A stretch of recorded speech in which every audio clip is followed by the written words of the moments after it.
the Union last night. How'd he do? 1 to 10. Oh, I'd say maybe 100 on a scale of 1 to 10. I thought it was not only one of the best speeches that my husband has given, but it had so much solid substance in it about what he wants to do for the country. And I was thrilled by it because he's worked so hard on it. He's had a lot of good ideas that he's had to test with the fiscal considerations taken into account, and I thought it was a triumph. Weren't you worried a little bit? Was the president worried that the nation's attention and that Congress' attention might not be focused on the policies and the programs he wanted to talk about? You know, I wasn't really very worried about that, and I don't think he was either, because it's been our experience, having lived through the last 6 years, that most Americans are concerned about what their president can do for them, and the kinds of issues that he talked about last night are the kinds of issues that are on people's minds. You know, how are we going to save Social Security and educate our children and provide health care and child care? So I think that it proved again last night that the people are really pleased by what the president has done the last 5 years and want him to continue his agenda. I think it also proved he does have an amazing ability to focus. Just minutes before the State of the Union address, this is such an important speech for him, particularly this year. There is another news report regarding the Monica Lewinsky story. A former lover comes forward, makes allegations in a news conference. How do you not become distracted for even a moment by that? Well, you know, in the kind of job that my husband has, you cannot afford to be distracted. I mean, at any minute, somebody could do something that threatens our troops around the world. There could be a terrible tragedy that has to be responded to right away. We can't afford to have a president distracted. And I think one of the great gifts that our country has right now is that we have a president who works very hard every day to do what he can to help our people. And every day he wakes up and really says to himself, you know, I'm going to do the best I can for my country today. We're heading down a dangerous road with Iraq, and the president has been saying that he can focus on it, he can do this, he can do both at the same time. But doesn't this matter really need to be wrapped up quickly for him to devote his full attention to Iraq?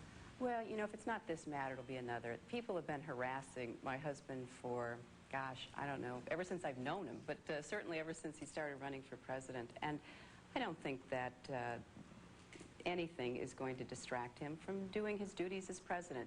He knows what is most important, and I think the American people know what is most important, and that is for him to give his energy and his attention to the important affairs of state that have to be dealt with. And you mentioned foreign matters like Iraq. He mentioned it last night. He's going to keep his attention focused where it needs to be. We have to ask the Monica Lewinsky questions. You said that you heard of the allegations as the story hit the press last week, as most of the nation did. Did you privately ask your husband if it was true? I have talked to my husband about everything, but I don't, you know, ever talk about my conversations with my husband. But I can state unequivocally that, as my husband has said, these are false allegations. Do you believe he's told you the whole story? I know he has, and I know that the American people will eventually know the story. And I guess my attitude about all of this is that because I have seen so many false accusations against not just my husband but myself, I really just want everybody to take a deep breath and relax and just, you know, sit back, because here they come again. We're going to have to just ride through this, as we have so many of these other false accusations. What is it about your husband, Mrs. Clinton, that seems to make him a lightning rod for these types of allegations? Well, it's not just these types. It's all types. You know, I said yesterday that my husband, ever since I've known him, inspires very strong feelings.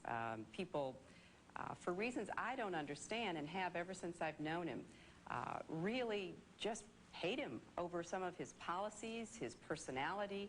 I mean, I've always thought of my husband as a pretty friendly, gregarious person, yet I know that there are some people in our country, and there were in Arkansas, and there have been in every political campaign he's ever been in, who just think the worst of him, make up stories about him, spread rumors about him. And, you know, we've had people accuse us of murder, accuse him of drug running, accuse us of everything under the sun. And I have to believe that it is in large measure motivated by people who just flat out disagree with the kind of politics and policies that my husband believes are best for America. You've also talked about your husband's generosity and his warmth and his, his warmth with people, even, people he hardly knows. People he doesn't know, he just is that kind of human being that reaches out to all kinds of people. I think you called him emotive. Have you ever talked to him about sending mixed signals? No, because he is who he is. I mean, he is a happy, friendly, loving, kind, good person, and I think that that's who he is. And I get a kick out of it most times because he just loves life and he wants to live every minute of it and he loves people, and I'm glad he does. Did you want him to come out fighting earlier, though, because you are known for your political wisdom as well as your legal skill, and after several days of an uncomfortable silence, he finally made a statement on Monday and the polls went up. Did you want him to come out and make that what seemed to be a very almost emotional statement and very forceful? Did you want him to make that earlier than Monday? Well, he made it earlier. He said the same thing Monday that he had said before, but remember the circumstances. It was very difficult and awkward. Here he is hosting two heads of state. He has Prime Minister Netanyahu and he has Mr. Arafat.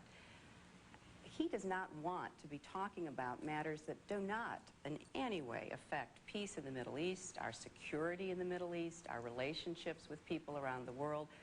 And I think he felt compelled that he had to say something, but he wanted it over with. He wanted it done with. And I think, therefore, he felt on Monday he wanted to be absolutely clear that nobody misunderstood him. In the last few days, you, other members of the president's team, have been talking about a right-wing conspiracy. Kenneth Starr last night said it's nonsense. Your reaction to his comment? Well, I don't think there's any doubt that there are professional forces on the right at work for their own purposes and profit. There are just so many curious relationships among a lot of people and various institutes and entities. And I think that that deserves thorough investigation. All these relationships should really be looked into. There's good articles, I understand, today in the New York Times and the New York Observer that begin to outline some of these relationships. And I think the American public has the right to know what's behind a lot of these relationships. Last week, the president gave a sworn deposition in the Paula Jones case, and there have been many reports, sourced different ways, that the president admitted to an extramarital affair with Jennifer Flowers some years ago. Is that true? I'm not going to comment on the president's deposition because, as I understand it, it's under a gag order. And I think that we should just wait to see what the president said, and I know he told the truth. But you haven't asked him? I'm not going to talk about something that's under a gag order. I think that would be breaking the court's rules. But are you concerned at all about it being released then? No, I'm not concerned. My husband has told the truth, and he will continue to tell the truth. And so my view about all of this is that we ought to look carefully at who's telling the truth and what the truth is, and we ought to just wait until the truth comes out in all of these matters, and I have every confidence that it will. You've said you don't know the exact nature of the president's personal relationship with Monica Lewinsky. Monica Lewinsky apparently had some help, though, legally, some advice professionally from Vernon Jordan. Has the president explained to you why Vernon Jordan would help this young intern get a job offer? You know, Lisa, I've known Vernon longer than I've known my husband, and Vernon is also somebody who is a real helper to people. I can list countless young people, old people, rich people, poor people that Vernon has helped over the, gosh, nearly 30 years that I've known him. See, I think all of these issues, they will be put into context. We just have to wait.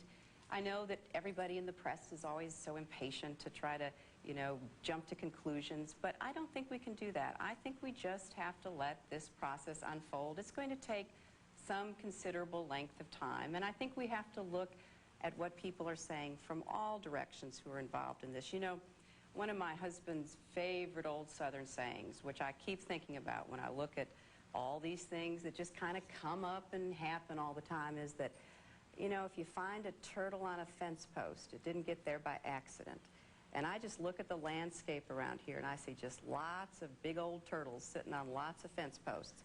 And I think we need to find out how those old turtles got on those fence posts, because There's just a lot going on behind the scenes and kind of under the radar screen that I think the American public has a right to know. And I encourage every journalist, every media outlet to help us understand all these curious relationships and make sense out of them. But when you talk about a right-wing conspiracy and people planning, particularly this situation, the Washington Post, Janet Reno, who agreed to let Kenneth Starr investigate this matter? I just think we ought to see what happens. We ought to try to get to the truth the best we can. But let's, if we could, talk for a minute about what the American people are interested in, and that's what the President had to say last night. Because I think that there were several things that he said last night which I want to reiterate because they are so important to the lives of all of us here in our country. Starting with saving Social Security, I was so proud of him for coming out and saying, you know, if we have any surplus, which of course we don't have yet, let's use it to save Social Security for everybody in the future. And let's do what we need to do to make education work. And as somebody who has spent a lot of time in a lot of classrooms, I am thrilled that we might get class size and lower grades down to a reasonable level so teachers can give individual students the attention they need. And I really hope that the Congress will take the President's request to heart and give us a consumer bill of rights so that people who are in managed care can stand up for themselves and get the information they need. And of course, I think child care is one of the critical issues facing all of us, and I'm going to Connecticut this afternoon to talk about that. And we promised we would let you talk about your agenda, and we will honor that, it's not well. My agenda, it's not just but agenda. It's the American people's agenda and the President's agenda. It's a very democratic agenda. Last night's State of the Union speech was sort of tailor-made for the Democratic Party, a dream come true, and people several years ago were saying it couldn't be done. How did he do it? How did he get this Republican-led Congress to agree and work and allow him to make this speech that, again, became a dream come true for the Democrats? Well, I think it's a dream come true for America, and the reason is because when he took office, he determined to put our fiscal house in order. I mean, we couldn't be sitting here talking about saving Social Security or lowering class size or having a child care program if the President hadn't made the hard choices in 1993, and if every Democrat hadn't put their political lives on the line to vote for the deficit reduction plan. Remember, that passed without a single Republican vote, and a lot of people lost their seats over that, including some who were in the gallery with me. And then when the President determined that he would show that we could be tough on crime and not just talk it to death, because that hadn't worked for a number of years, I think he also built credibility that his strategies are sensible, pragmatic ones. And what he said last night I thought was particularly important in saying that, you know, government's not the enemy and government's not the answer. And what he showed us as a people in the last 5 years is that there's a new way of defining our government. And what he came with last night is an agenda for the 21st century. So I don't think it was just Democrats who were happy. I think that Americans were happy. Does the President have to address the Lewinsky matter again before he can energize this agenda of his? I don't think so. I think the country's energized, and I certainly think that he'll see as he goes out into the country what we saw in the polls that have already been taken by networks such as yours. But what we know, it's not just what, you know, a poll on TV might say. It's what we know from talking to people and listening to people. So I think the country's going to be very excited about this agenda, and of course the President will work tirelessly, as he does on everything, to try to bring it to pass. Have you been at all concerned about some of the Democrats who have come out and said publicly, if any of these allegations are proven true, then the President may have to step aside? I mean, has that been, have those things felt outrageous as you've heard them? No, I don't have any reaction to any of that. I think the only point I would make again is that people just ought to take a deep breath and let's just wait, because there's so much that is pushed out to try to stir up reaction. And, you know, I've learned a long time ago in my life in politics with my husband that what matters is what happens at the end when everything is out and things are in context and people can make their own judgments. You've said before that in the near future people will learn the whole story and there will be more details. Do you think that this young woman, when she came to work at the White House as a 21-year-old intern, was part of some right-wing conspiracy and placed there by your husband's enemies? Oh, I'm not suggesting any such thing. Okay. Yeah. All right, but in general, this sort of wide approach that the White House is using now, that it's someone else's fault, those reports came from the press. They came from secret tapes that were made. It didn't seem to anyone observing that it could have been anything that was orchestrated. Let's just wait and find out what the truth is, Lisa. And I don't think it's fruitful at all to speculate or to engage in hypotheticals. I'm interested in what the facts are, and we know very few facts right now. I know you're very interested in the future. You and the President have spent a lot of time talking about the millennium and what this nation's going to do as we move into the next century. You've been orchestrating and working on programs that would make this country, you say, stronger and better. Are you worried at all about how you, your husband, will go down in history because of this crisis, Lisa, because no. of the allegations? For goodness sakes, no. I'm really focused on the future and getting up every day and doing what I can to make a contribution. And I'm really glad you mentioned the millennium, because last night the President briefly talked about what we want to do, and he mentioned the Star-Spangled Banner. Now, I think every American knows about the Star-Spangled Banner, but they may not know that it is deteriorating, and that if we don't engage in a rather significant conservation effort, it just may disintegrate and we lose one of our national treasures. So we are trying to put together a public-private partnership to save some of our most important heritage, like the Star-Spangled Banner. I've been told it will cost $15 million to repair that banner.